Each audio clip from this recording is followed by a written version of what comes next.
bien, después de esta brillante conferencia, el tema a tratar será prevención de rinopatía de causa metabólica, a cargo del doctor David Paredes Vargas, quien es graduado de médico cirujano en la Universidad Central del Ecuador, graduado como médico oftalmólogo en la misma universidad y en la Universidad de Padula, Italia.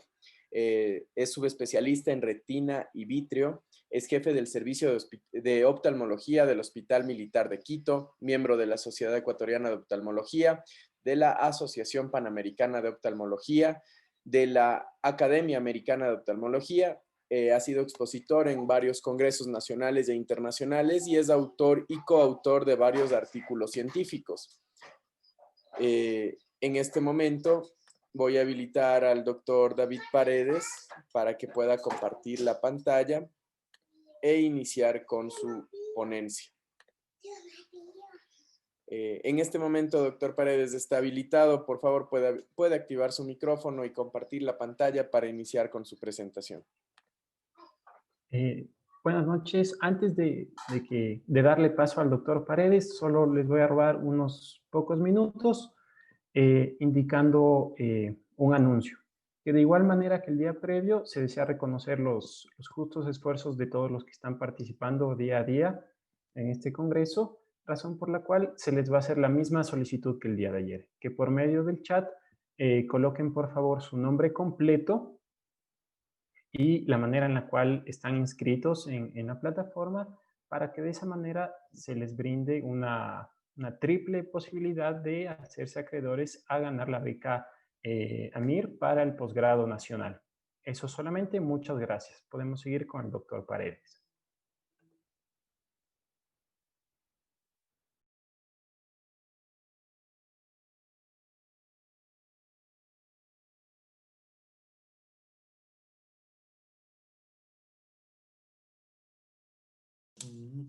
Ahí estamos bien. Buenas noches con todos, agradeciendo primero al comité organizador por la invitación que han tenido conmigo para compartir en este congreso de especialidades quirúrgicas. No sé si es que ahí estoy con la pantalla compartida. Así es, doctor. Buenas noches. Está ya con la pantalla compartida en este momento. Perfecto. Entonces, en esta ocasión me ha tocado platicar con ustedes acerca de la prevención de retinopatía de causa metabólica. Inicialmente, pues, este tema podría parecer un poco ambiguo y no representar la importancia que per se indica su tema. Pero ya analizando más profundamente, nosotros podemos ver que el síndrome metabólico, cuyo concepto se analiza desde más o menos 1988, lo define como los desórdenes o anormalidades metabólicas que en conjunto son consideradas como riesgo para desarrollar diabetes y o enfermedad cardiovascular. Varias instituciones u organizaciones como el Programa de Educación para el Tratamiento del Adulto, la Organización Mundial de la Salud, la Asociación Americana de Endocrinólogos y la Federación Internacional de Diabetes dan varios parámetros que nosotros podemos considerar para encajar los pacientes dentro de este síndrome metabólico.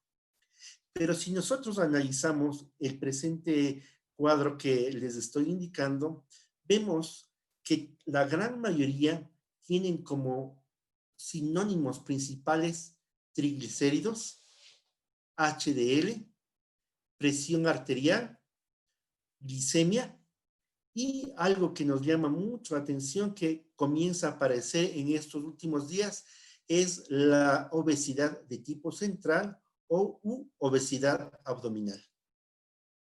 Que es que sumamos todos estos parámetros, nosotros vemos que muchas personas estamos inmersos en este síndrome metabólico.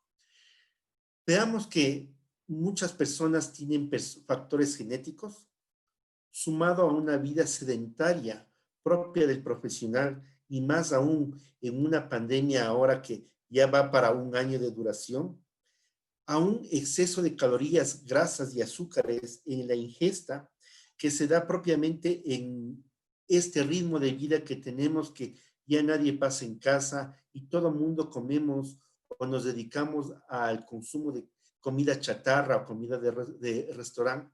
Vamos a desembocar en dislipidemia, niveles de colesterol HDL bajos, niveles de presión arterial alta y una intolerancia a la glucosa. Todos estos factores van a desencadenar en diabetes y esto a su vez en enfermedad cardiovascular. Otra vez, vuelvo y repito, nosotros estamos supeditados a estos valores que en este cuadro que he aumentado esta línea, vemos la relación cintura-cadera o la medida de la cadera, de la cintura, perdón, que en hombres, en la mayoría de estudios o de sociedades, se considera entre 90 y 100 o mayor, obviamente, y de mujeres de 85, 88 o mayores, vemos que muchas personas estamos enmarcadas y nos da un llamado de atención a que esta enfermedad, este problema metabólico, va a estar acentuado en un porcentaje alto de la población y principalmente en personas profesionales. Y si es que queremos hablar de la prevalencia de este síndrome metabólico, veamos que no solamente el síndrome metabólico hablamos en países desarrollados que podemos pensar que por una dieta muy alta en grasas o hidratos de carbono puede estar, sino que también vemos que en la gran mayoría de países de Sudamérica, como es el caso de nuestro país, tenemos, según estos datos, el 13.7 de prevalencia de síndrome metabólico. En un estudio hecho por médicos para obtener su grado en la Facultad de Medicina en la ciudad de Cuenca en el 2015, vemos que la prevalencia del síndrome metabólico fue del 28.57 en varones y del 20% en mujeres, con un promedio aproximadamente del 24%, que si es que nosotros vemos en el mapa que tenemos aquí a nuestra izquierda, pues está, perdón, o comienza a asomar por encima de la media normal.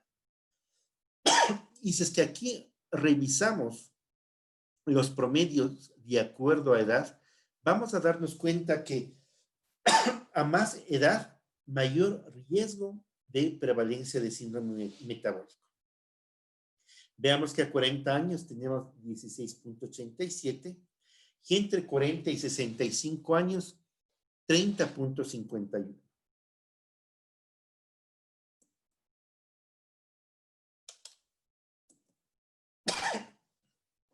Si analizamos el concepto anterior y decíamos que el síndrome metabólico va a ir, por decirlo así, degenerando o desembocando en una diabetes, veamos este cuadro del año 2015 que nos indica que de 20 a 79 años, un mapa en el cual vemos una extensa distribución de los pacientes con diabetes tipo 2.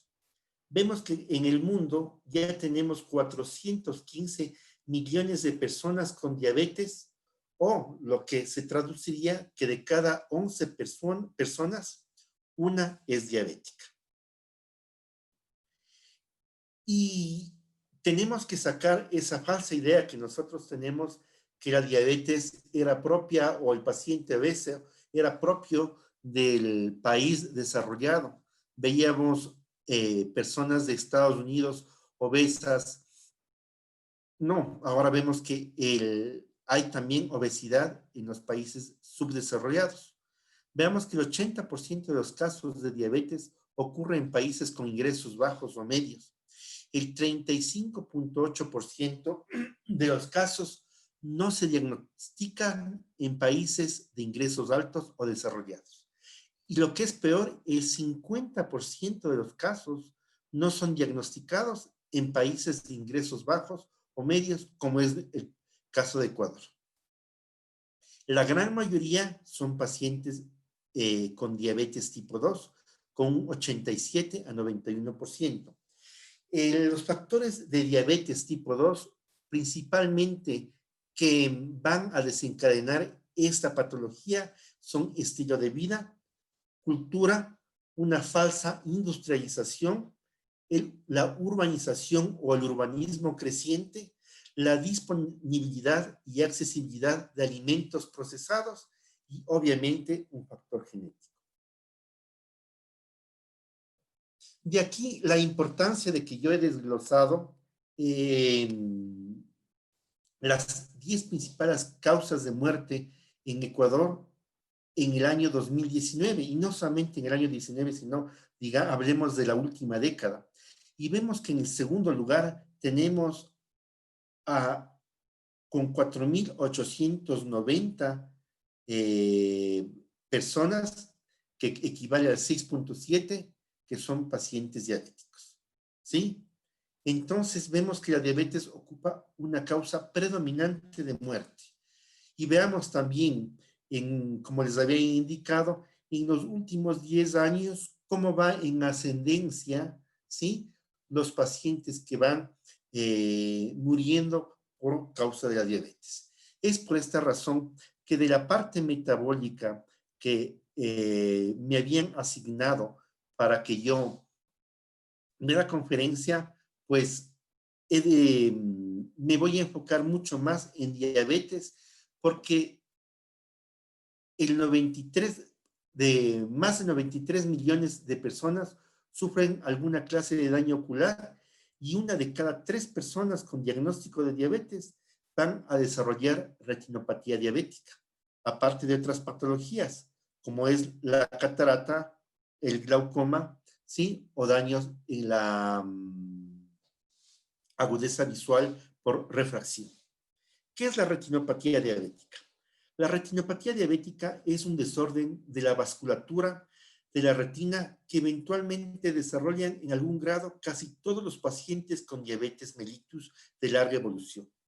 Esta larga evolución va a estar traducida o dividida, si es que así se quiere indicar, de acuerdo a si es que el paciente tiene diabetes tipo 1 o tiene diabetes tipo 2.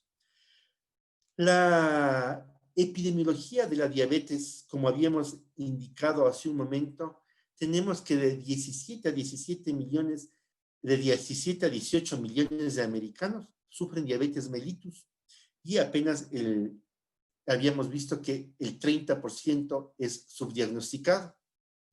La mayoría, como habíamos indicado, es con diabetes tipo 2, el porcentaje menor con diabetes tipo 1. Es la primera causa de ceguera en población laboral, no solamente en Estados Unidos, sino a nivel mundial. Y cada año, 12% de los nuevos casos de ceguera la causa es la diabetes. ¿Cuáles son los factores de riesgo para desarrollar una retinopatía diabética, que sería la causa principal de baja visión? El sexo, es decir, en inicio temprano existe una mayor frecuencia en varones. En el inicio tardío no se diferencia entre varones y mujeres. La edad es poco frecuente en pacientes menores de 13 años. La prevalencia y severidad aumenta con la edad en pacientes de inicio temprano, y en pacientes de inicio tardío la prevalencia no aumenta con la edad. Es importante o sumamente importante la duración y la severidad de la diabetes. En la diabetes tipo 1, si un paciente tiene más de 5 años, el 25% tiene retinopatía diabética. Más de 10 años, el desarrollo subirá al 60%. Y por sobre los 15 años, el paciente tendrá más del 80%. Son cifras bastante que nos ponen en alerta a nosotros, pero estamos hablando de diabetes mal controlada. ¿Esto qué quiere decir? Que si es que yo tengo un niño a los 10 años de diagnóstico de diabetes mellitus tipo 2 y a los 5 años, los 5 años pasó bien controlado, no voy a tener lesión ocular. Pero si tengo un paciente de 10 años y le veo a los 10 años, a los 20 años, y estos 10 años nadie le tomó en cuenta, fue un paciente obeso que no tuvo controles y otras comorbilidades, el 60% de probabilidad voy a tener de que ese paciente me desarrolle retinopatía diabética.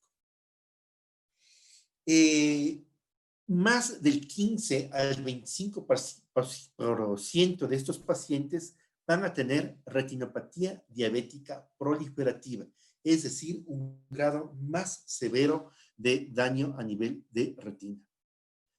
En lo que se refiere a diabetes tipo 2, en cambio acá, menos de 5 años, si es que es insulino dependiente, el 40% de pacientes van a desarrollar retinopatía diabética no proliferativa. Menos de 5 años no insulino dependiente es entre el 24%. Más de 19 años que reciban insulina es el 84%. Y más de 19 años sin insulina es el 53%. Aquí una acotación muy importante. Al paciente hay que indicarle que la insulina no es la que daña los órganos blancos de la diabetes. Lo que se debe es que yo tengo una diabetes más agresiva que conlleva a un tratamiento más agresivo como es la insulina, y entonces al tener una enfermedad más agresiva, pues voy a tener un daño mayor en los órganos blancos, sea retina, sea riñones. Entonces es por esta la razón, porque muchos pacientes escuchan insulina y ellos ya están conscientes de esta relación entre insulina y mayor porcentaje de daño visceral, y la gente prefiere no ponerse insulina. Y lo único que hacen es perjudicarse en el tratamiento y en el pronóstico de su enfermedad. En cuanto se refiere a retinopatía diabética proliferativa, las personas que tienen diabetes tipo 2, a los 5 años, el 2% desarrollará este daño en la retina, y a los 25 años, igual el 25% desarrollarán patología a nivel ocular. ¿Qué es lo que pasa en la retinopatía diabética? Existe una pérdida de los pericitos, engrosamiento de la membrana basal celular, hay proliferación de células endoteliales, hay acúmulo de fibrina, y en el lumen del vaso se forman microneurismas. Estos microneurismas siguen desarrollándose y poco a poco se van rompiendo, van produciendo mayor escape de lípidos, lipoproteínas, y esto a la larga va a producir un desequilibrio o un desorden a nivel de las capas de la retina que finalmente nos va a dar daños visuales. En Ophthalmology, desde el año 2003, en la revista en septiembre, ya se propone una clasificación para la retinopatía diabética y para el edema macular diabético, que es la clasificación que actualmente estamos manteniendo. En esta clasificación tenemos el ojo sano, el ojo con una retinopatía baja, aquel con una retinopatía moderada, y finalmente el ojo con una retinopatía diabética no proliferativa severa. Y como otra llave, otra clasificación aparte, tenemos el ojito con retinopatía diabética proliferativa. Otra patología que es importante saber, que es muy aparte de la retinopatía y que el profesional de la salud debe considerar, es el edema macular diabético. En el edema macular diabético no vamos a tener sangre en el fondo de ojo y vamos a tener en la parte posterior, en el polo posterior del ojo, vamos a tener, como su nombre lo indica, líquido, o también vamos a tener exudados duros, que son componentes lipídicos del suero sanguíneo. Y entonces este edema macular puede estar presente igual en forma baja, moderada o severa. Antes lo decíamos clínicamente significativo o no clínicamente significativo, pero con esta clasificación pues nos quedamos como medio, moderado y severo. Aquí para hacer un breve recuerdo, tenemos a su lado izquierdo una fotografía a color de un fondo de ojo normal, en el cual vemos totalmente transparentes las capas o los medios del ojo para poder ver el fondo del ojo. Vemos un nervio óptico totalmente normal, unos vasos sanguíneos de distribución normal, una mácula normal y no vemos absolutamente ni un sangrado, ni un exudado, ni una mancha blanca algodonosa. Y en la imagen del lado derecho vemos una angiofluorescein un poco en desuso actualmente, pero vemos que no existe escape en esta fotografía. En la retinopatía diabética, la primera categoría o la primera clase es la retinopatía diabética no proliferativa leve, en la cual vamos a encontrar microneurismas, hemorragias intrarretinianas y exudados. Aquí vemos exudados, aquí vemos hemorragias y microneurismas en esta parte de aquí. Los microneurismas, recuerden, son pequeños abultamientos de formaciones de los vasos.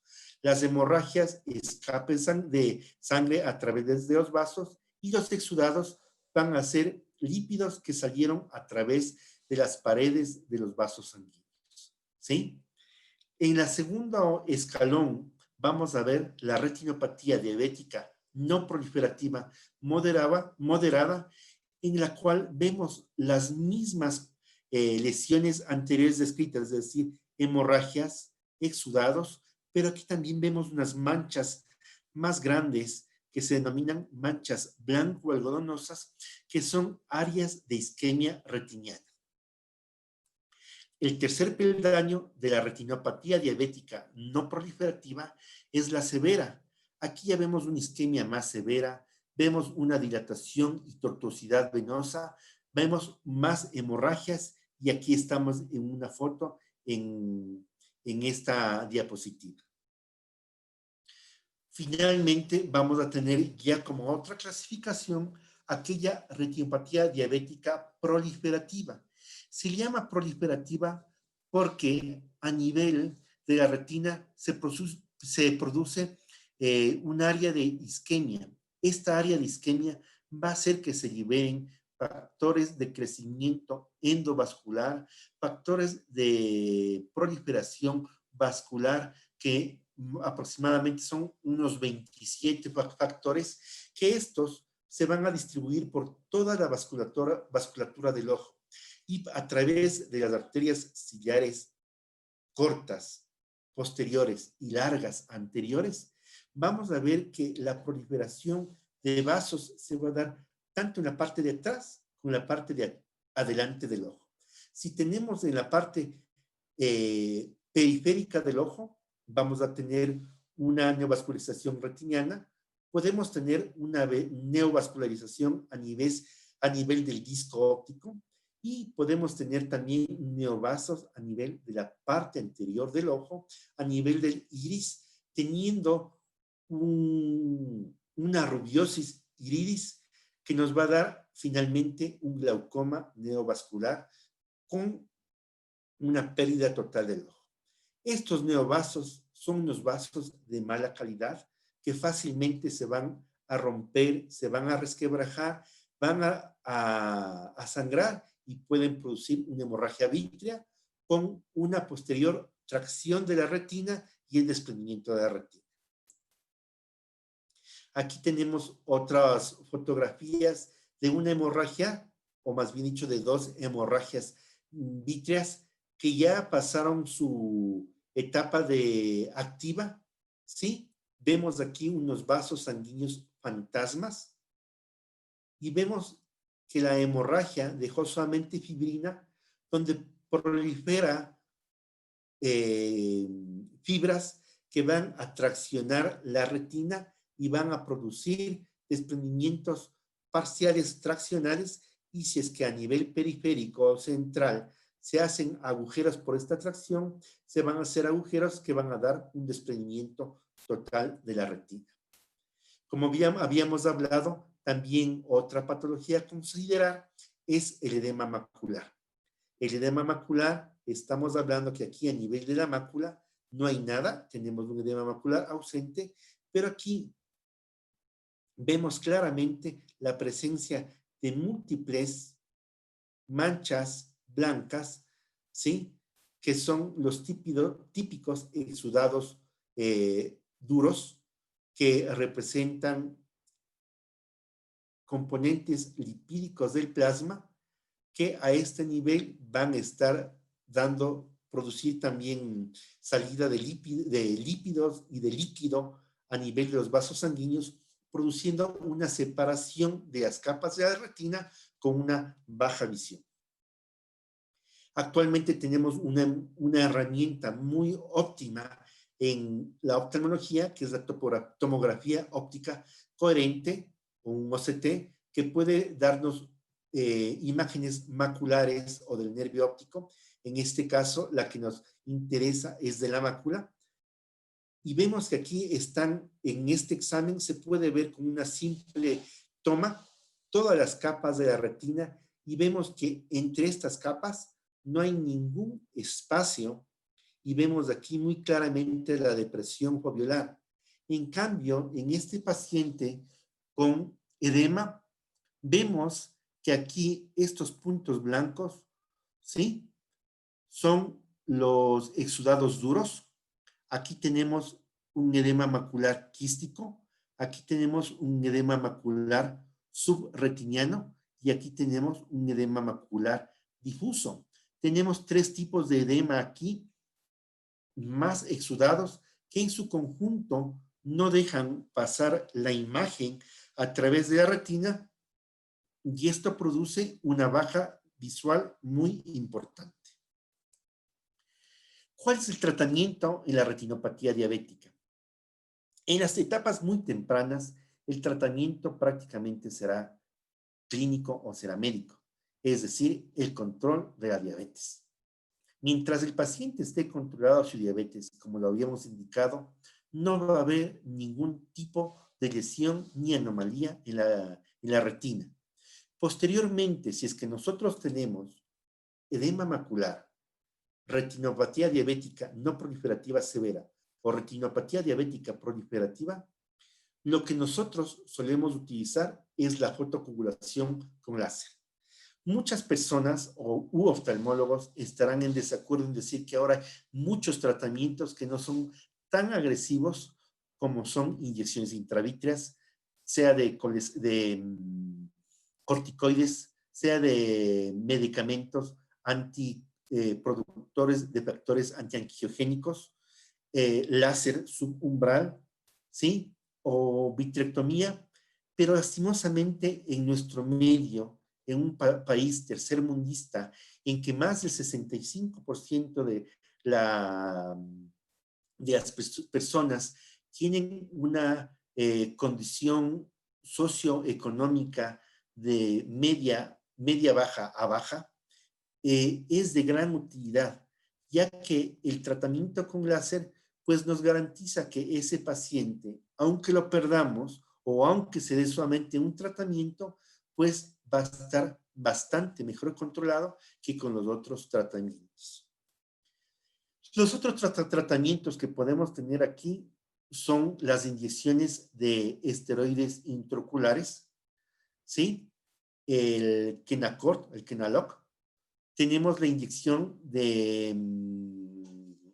anti-VEGF, es decir, medicamentos que inhiben el factor de crecimiento endovascular. Tenemos también la inyección de sistemas de liberación de esteroides o la vitrectomía. Así a breves rasgos nomás les indico que pues los esteroides intraoculares tienen como contraparte o como efecto colateral que pueden aumentar la presión intraocular o que pueden producir cataratas. El costo no es tan oneroso, pues el producto fácilmente se lo puede conseguir en Colombia o se lo puede pedir aquí en Quito que lo traigan de Colombia porque en Ecuador no hay quien lo fabrique. Creo que está a $35 la inyección y el procedimiento costará unos 300, entonces no es tan costoso. Pero son inyecciones repetidas. Ahora, las inyecciones de los factores de crecimiento endovascular o de los anti-VEGF, de los factores en contra del crecimiento endovascular o de los anti-VEGF, en cambio, tenemos que son más benignas, pero en cambio aquí tenemos un factor que es el costo. Muchas personas no necesitan una, ni dos, ni tres. Hay pacientes que necesitan 10, 12 inyecciones, ¿sí? Y estamos hablando de que el medicamento más barato, ¿sí? Está en 500 el frasco que se puede subdividir en varias dosis. De ahí otros medicamentos que son específicos para ojo, pues tenemos medicamentos entre 1,200 y 1,500 cada inyección por cada paciente.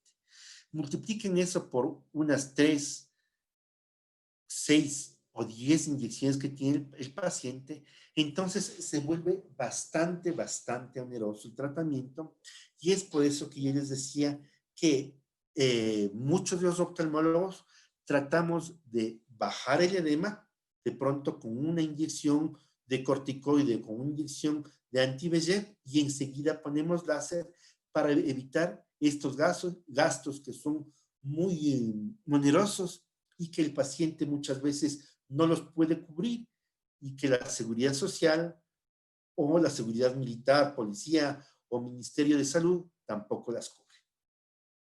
Los sistemas de liberación son mejores también, pero estamos hablando de un precio similar, $1,200 cada 6 meses aproximadamente. Y finalmente tenemos la cirugía de vitrectomía en casos más avanzados. En el edema macular diabético también podemos poner láser, también podemos poner esteroides intravítreos o periculares y también la cirugía vitreomacular. Aquí en la fotografía de aquí abajo vemos este es el dispositivo que durante 4 a 6 meses está liberando, valga la redundancia, 6 meses de dexametasona en dosis adecuadas dentro del ojo para mantener controlado el edema macular diabético.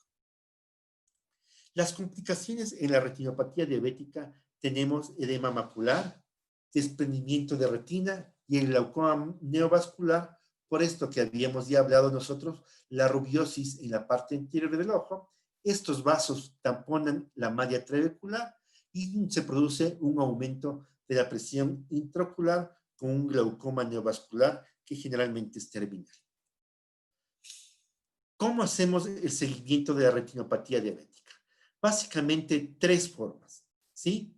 Lo que habíamos visto nosotros, que es el examen en lámpara de hendidura, examen de fondo de ojo, ¿sí?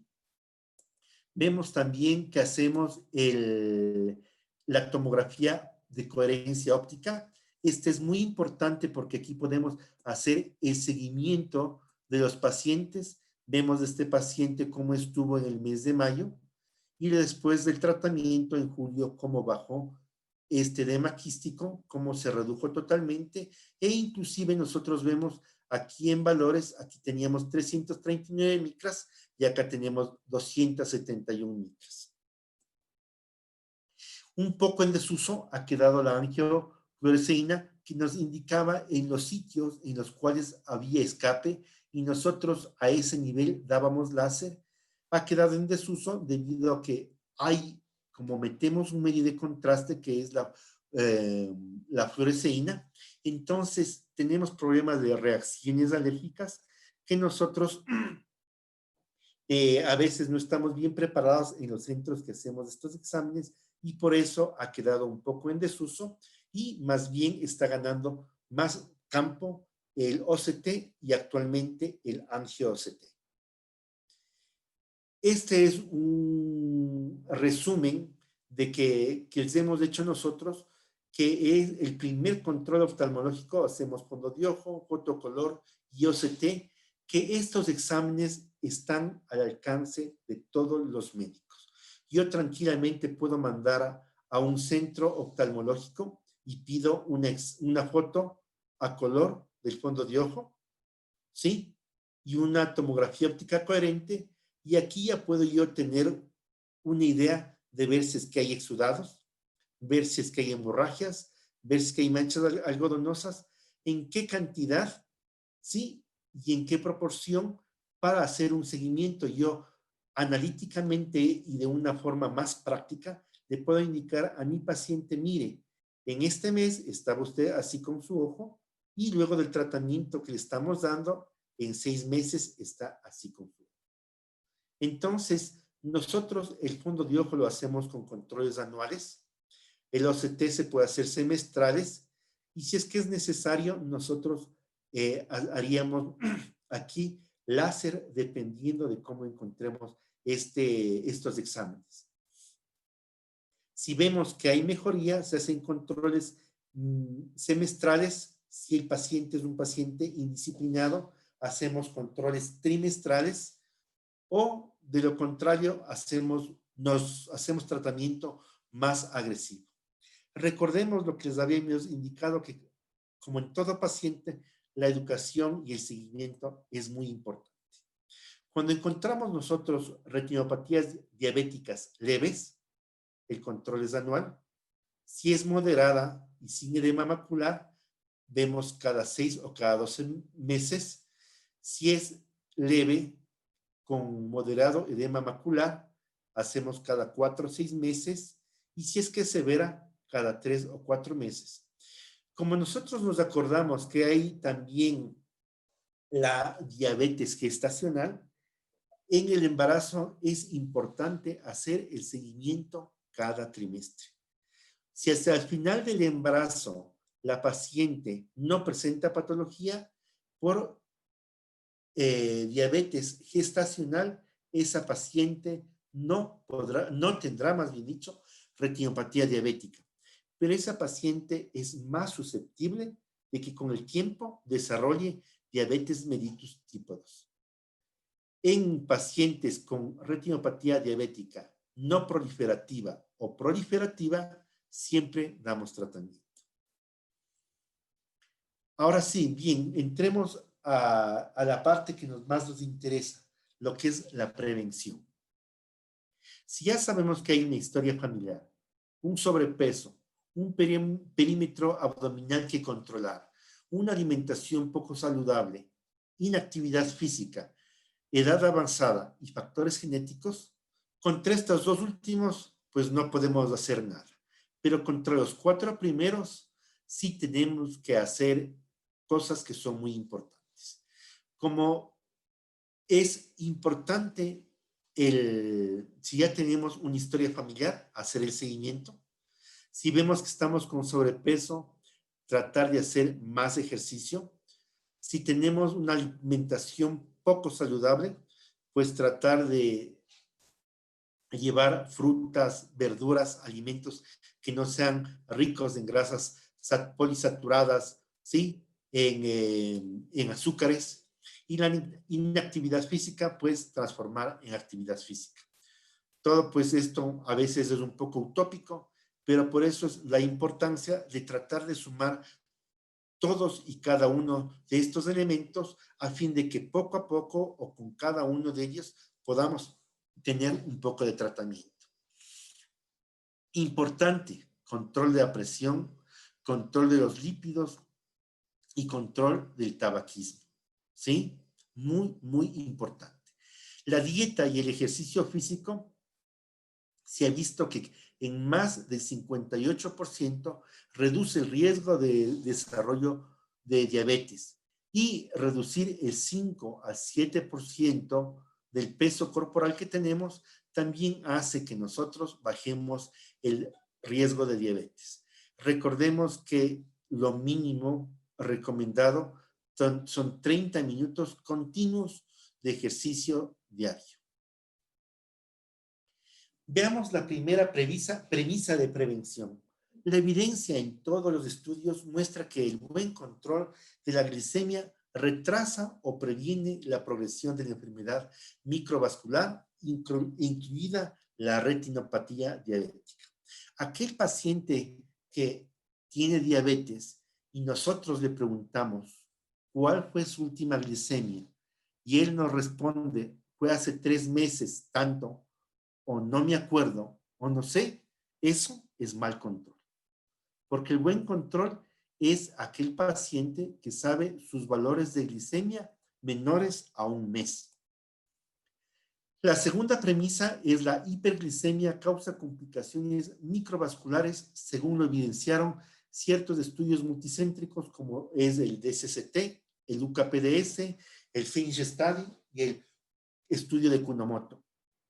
Cada uno de estos estudios nos indica que los pacientes que se controlan en una mejor forma la diabetes, es decir, controlan de mejor manera los factores de riesgo y sus niveles de glucosa, tienen menor cantidad de complicaciones en patologías oculares o renales. Vemos que estos estudios van a ser los pilares más importantes para que nosotros sepamos qué hacer o cómo actuar en los pacientes con retinopatía diabética. Vemos que este primer estudio, el DRS, el Diabetic Retinopathy Study, vemos que identifica factores de riesgo de la retinopatía diabética y indica que los factores de riesgo de retinopatía diabética principalmente es el control. Se hicieron aquí 2 grandes grupos. El uno tenía un control estricto de su glicemia y el otro un control parcial de la glicemia.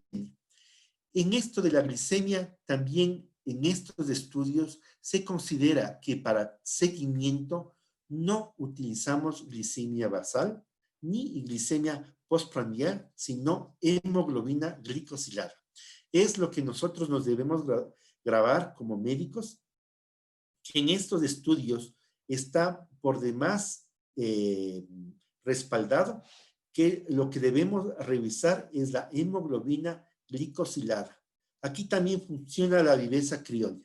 Yo soy paciente y para que mi médico no me hable, no me regañe por lo que no me he controlado, el fin de semana me mato de hambre y el día lunes presento un buen examen de azúcar y entonces pasé la prueba, voy a donde el médico y dice, sí, está con 150, está un poquito elevado, pero no estamos mal.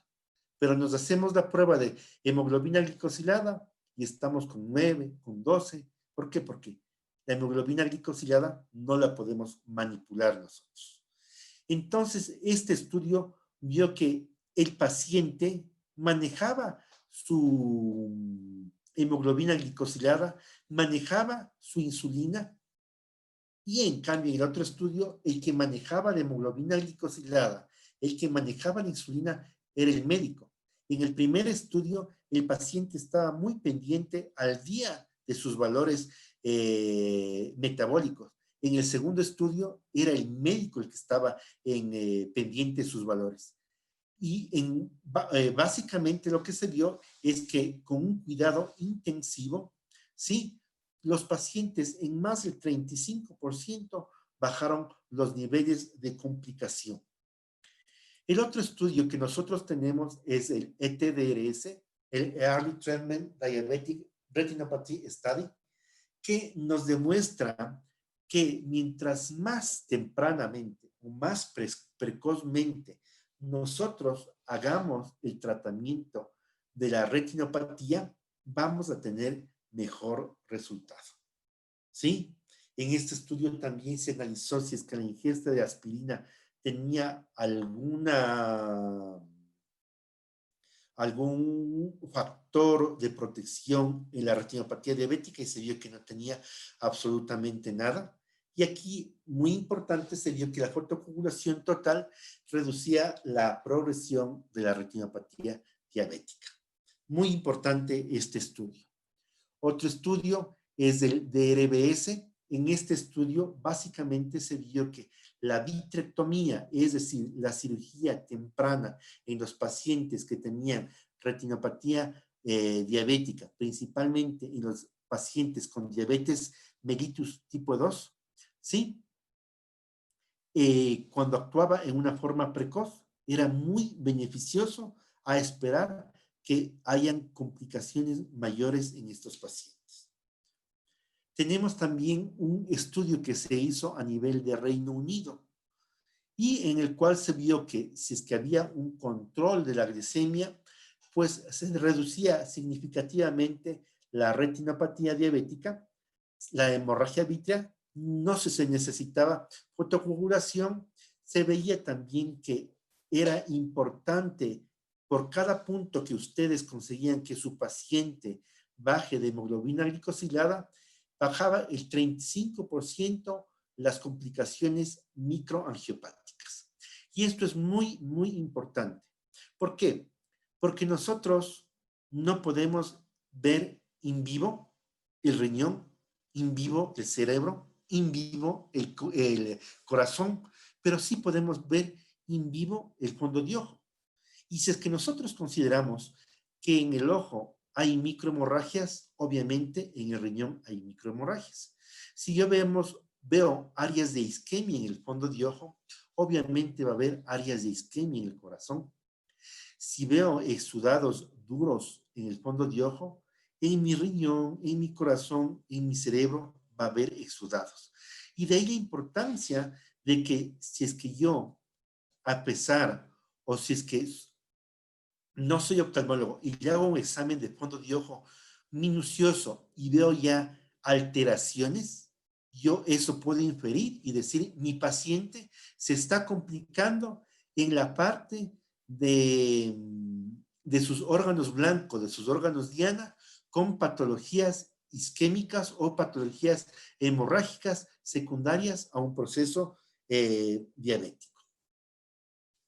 ¿Cómo yo manejo las complicaciones de la diabetes? Entonces, lo que le habíamos indicado, nosotros definitivamente controlamos la glicemia, sí, con hemoglobina glicosilada. Si es que vemos que con una terapia intensiva bajamos del 2 al 7.2% la hemoglobina glicosilada, bajamos en un 70% el riesgo de retinopatía diabética y, como dije hace un momento, vamos también a bajar todos los problemas o complicaciones microangiopáticas a nivel de órganos blancos, órganos diana. Vemos que los pacientes con una terapia convencional apenas el 57% se controlan versus el 70% si hacemos una terapia intensiva. Igual, en el embarazo aumenta el riesgo de retinopatía diabética en 1.63% si es que seguimos la terapia intensiva y 2.48 veces si hacemos una terapia convencional. Es decir, en madres diabéticas no podemos descuidar nosotros el problema de retinopatía diabética. Igual, el control de la glicemia en el UKPDS indicó que si es que utilizamos nosotros unas glicemias más seguidas, vamos a bajar hasta el 0.9% de hemoglobina glicosilada y si se alcanza un promedio de 7%, se reduce en 29% la necesidad de láser y igual se reduce en 29% nefropatías y neuropatías.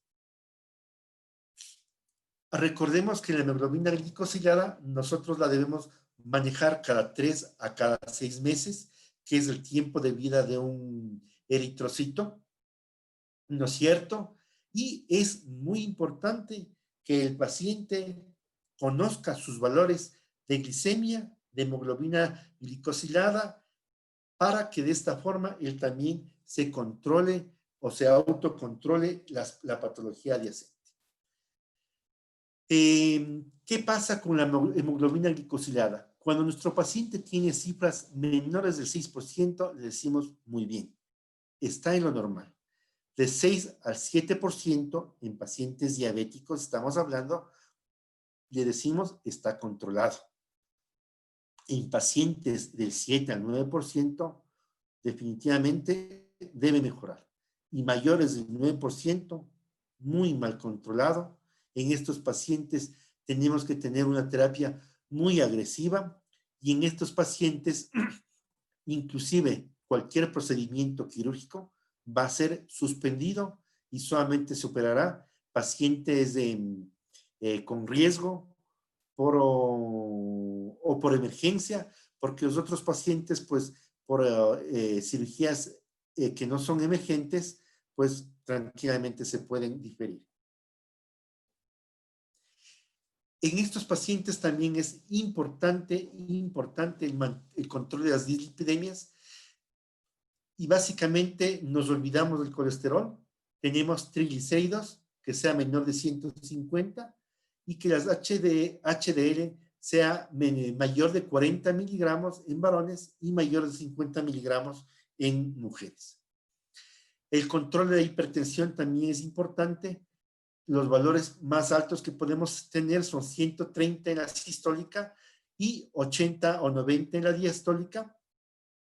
¿Por qué? Porque esto va a reducir la progresión de retinopatía, nefropatía y de enfermedad cardiovascular. Recordemos que la retinopatía diabética es la complicación tardía más común de la diabetes tipo 1.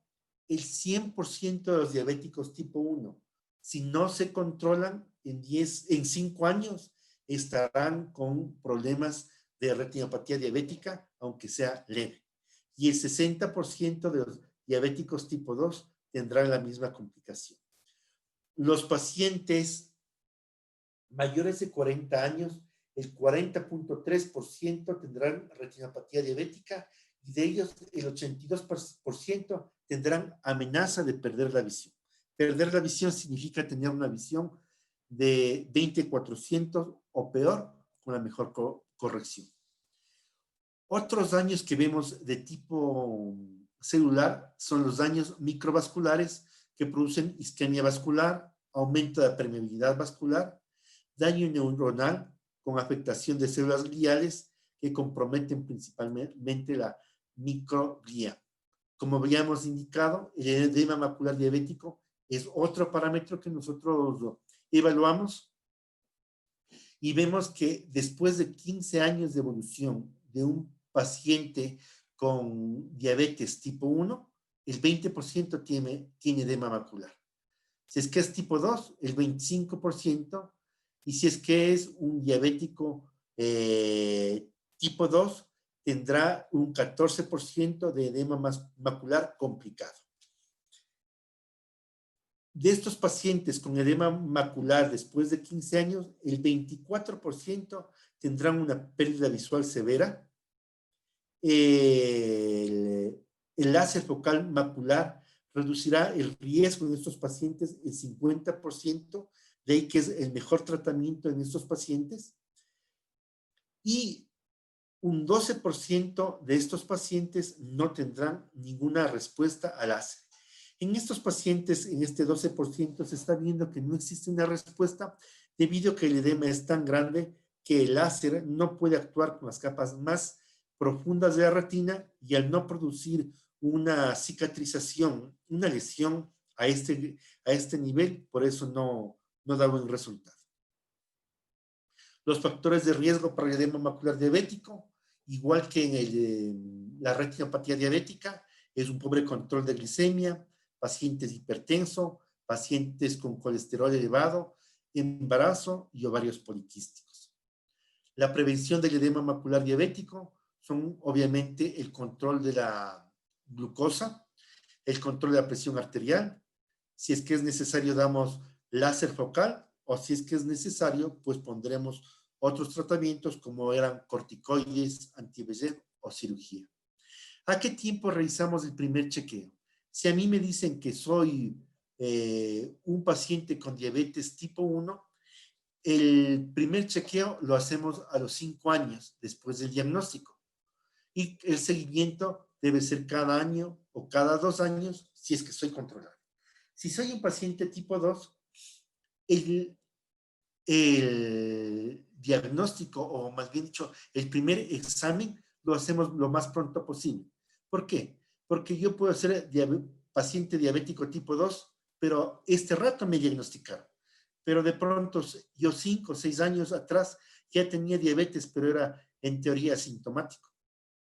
Entonces, la importancia que ni bien me diagnostican, me hacen el primer examen y de ahí el seguimiento cada año o cada 2 años. Y a nivel de la diabetes gestacional, el primer examen lo hacemos lo más rápido posible al diagnóstico y luego lo hacemos cada trimestre y también lo hacemos después de finalizar el embarazo. Ustedes como médicos generales, ¿qué tienen que hacer? Control de glicemia es muy importante, la agudeza visual muy importante, el examen externo ocular es importante y con nuestro oftalmoscopio indirecto acostumbrémonos a hacer fondo de ojo. Mientras más fondos de ojo sanos veamos, el primer ojo patológico que veamos nos va a llamar la atención y con eso nosotros ya vamos a poder hacer una referencia al oftalmólogo o al médico internista o al médico que tiene mayor experiencia para que le dé tratamiento. Y estos esquemas guardemos en nuestra cabecita de que esto es un fondo de ojo sano y este es un fondo de ojo patológico. Si vemos totalmente limpio, sabemos que no pasa nada, que ese paciente está bien. Si vemos puntitos rojos, puntitos amarillos o manchas blancas, ya sabemos que hay algo mal. ¿Sí? Les dejo en esta página este manual que es totalmente gratuito.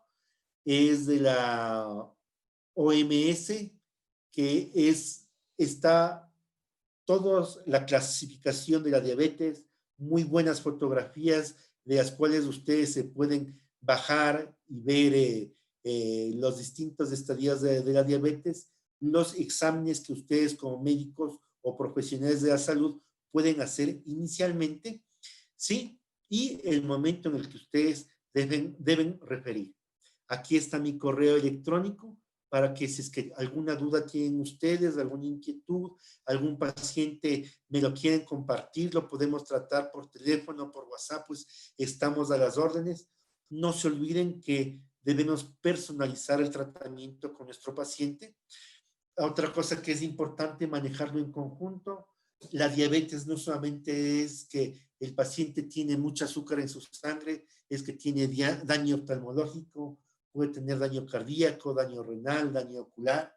Es importante educar a ese paciente en lo que representa a prevención, a dieta, y es importante también que nosotros como médicos sepamos cuándo debemos referir. Pues eso sería todo por mi parte. Otra vez agradeciendo mucho al comité organizador por la invitación que me hicieron y estamos nosotros a las órdenes y muy deseosos de compartir con médicos jóvenes como ustedes. Y como les indiqué, pues ahí está mi dirección electrónica para que cualquier momento que yo pueda compartir más conocimientos o me deseen consultar por algún paciente, yo les puedo ayudar. Muy amables, gracias. Doctor Paredes, buenas noches. Se le agradece infinitamente por su presentación, por todo el aporte que nos ha sabido dar. Si nos puede regalar unos minutitos más de su tiempo para responder algunas preguntas. Claro. Listo, doctor. Una de las preguntas sería, ¿qué medicamentos presentan un mejor perfil costo-beneficio, tanto a corto como a largo plazo, entre el uso de medicamentos anti-VEGF o esteroides intravítreos?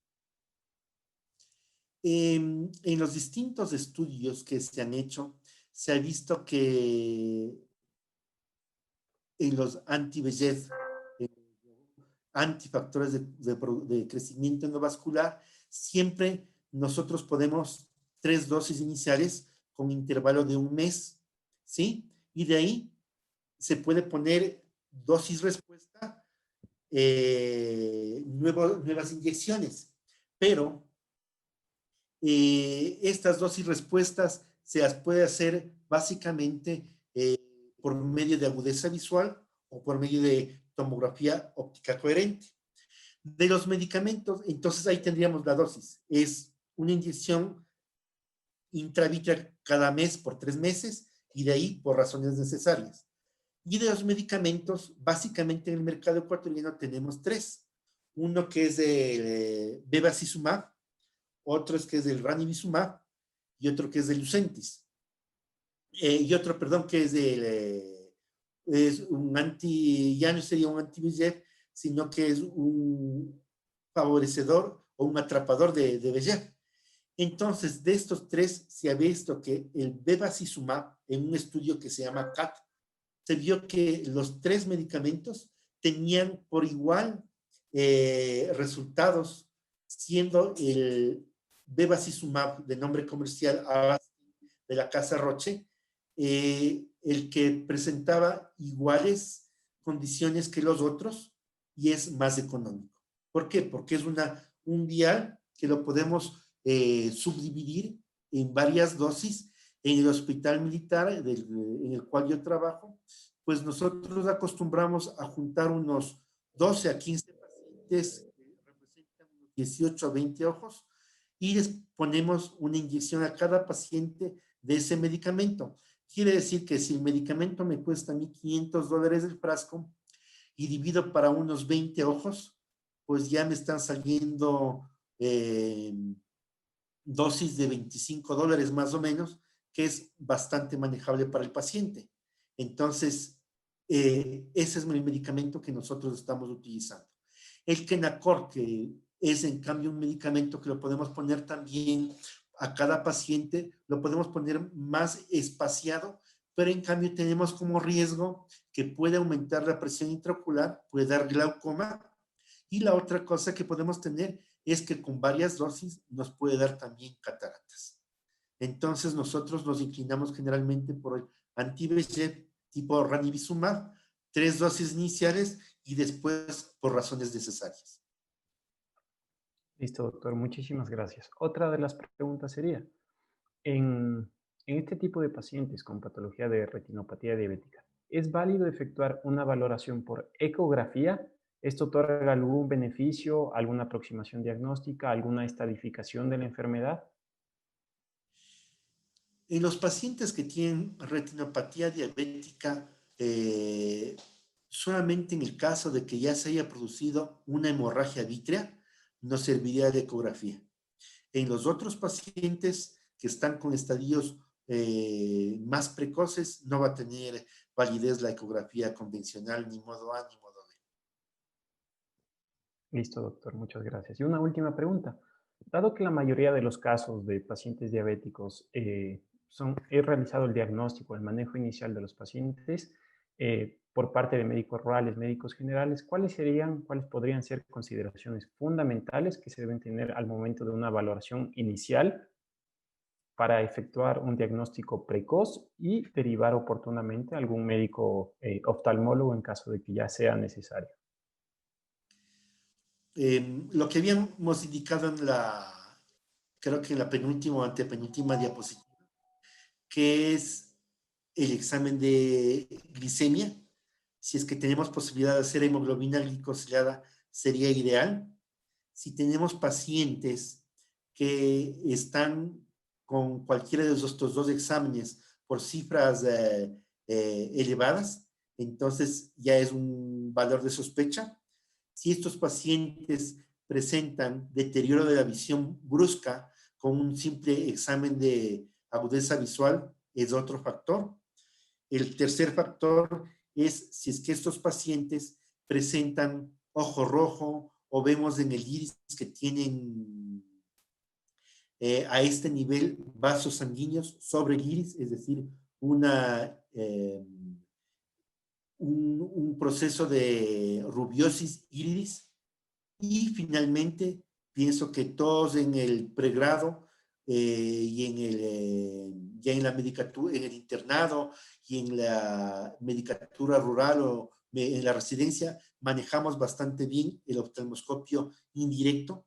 Si es que nosotros logramos ver con el oftalmoscopio indirecto eh, manchas de sangre, manchas blancas algodonosas o puntitos blancos que son exudados duros, pues respiramos en este estado, cualquier sea el estado inicial, medio o muy avanzado, pues hay que referir al paciente. Y peor aún si tenemos un paciente diabético que haya tenido pérdida súbita de visión o que nosotros no podamos ver a través de la pupila, ni siquiera el rojo pupilar. Listo, doctor, muchísimas gracias. Esas serían las preguntas que se han presentado.